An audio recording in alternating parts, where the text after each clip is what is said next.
ਚੰਗੀਆਂ ਮਾਵਾਂ ਦੇ पुत्र चंगे ही होंदे ने। दरबार से निकलते हुए मेन रोड के दरवाजे के सामने एक बाबा स्टार पर खूबसूरत चूड़ियाँ लगाए बैठा था। नज़र पड़ते ही मैंने अपनी घर कॉल की और अपनी बहन से कहा कि सारा शहर छान मारा तेरी बेटी के लिए, जो कि मेरी भांजी थी। कुछ भी पसंद नहीं आया। अभी निकलने लगा तो मुझे चूड़ियाँ पसंद आ गई। अगर तुम कहो तो ले आऊँ। कहने लगी, नेकी भला पूछ कर करना कौन करता है। मैं ओके बोलते हुए कॉल काट दी। वैसे भी सब्ज़ रंग बहुत पसंद था और मैंने चूड़ियाँ भी इसी रंग में पसंद कर ली। बाबा मुस्कुराते हुए कहने लगा, तेरे साथ भी कोई नहीं और लगता भी नहीं कि शादी हुई है, फिर ये चूड़ियाँ शूड़ियाँ।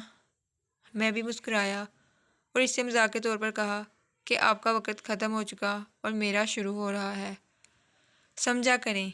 एक ज़ोरदार कहके के दौरान इसने अखबार में चूड़ियाँ पैक करके मुझे पकड़ा दी। मैंने पैसे दिए और हाथ पर हाथ मारकर आगे बढ़ गया। 10 मिनट पैदल चलने के बाद लारी अड्डा पहुंचा।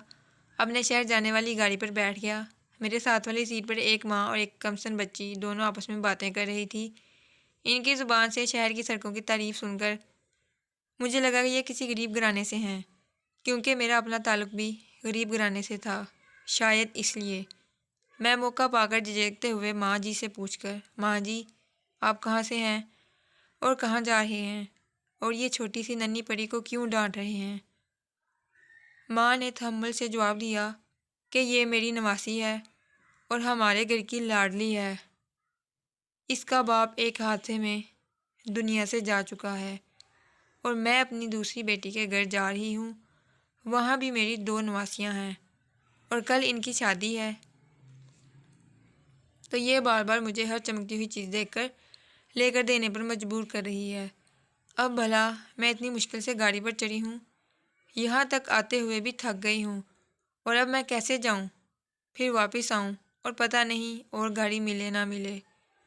मैंने माँ जी के चेहरे पर फैले हुए गमों को पढ़ लिया था और अंदाज़ा किया कि मसला आने जाने का नहीं, मसला पैसों का है, वरना ये घर से सब कुछ लेकर निकलते। अब मैं सोच रहा था कि मैं इनके लिए क्या करूं कि माँ जी को कुछ हौसले मिले और बच्ची भी मुतमईन हो जाए। मैंने बैठे बैठे फैसला किया कि मैं ये हाथ में पकड़ी हुई चूड़ियाँ घर नहीं लेकर जाऊंगा। मैंने बहन को कॉल की और कहा, अगर तेरी बेटी जैसी बेटी को मैं ये चूड़ियाँ गिफ्ट कर दूँ जिसके सर पर बाप का साया भी नहीं, तो कहने लगी, तेरे पास देने के लिए जो भी है दे दो, चूड़ियाँ भी मिल जाएंगी, कोई बात नहीं। वज़ीराबाद शहर में गाड़ी रुकी। मैं पानी के बहाने नीचे उतरा। कुछ बच्चों के खाने की अशिया और माँ के लिए एक जूस और डबल रोटी ली और अपनी सीट पर बैठ गया। सोचा कि अगर मैंने अभी पेश कर दी तो माँ जी नहीं लेंगी। तकरीबन 2 घंटे बाद मेरा स्टॉप आ गया।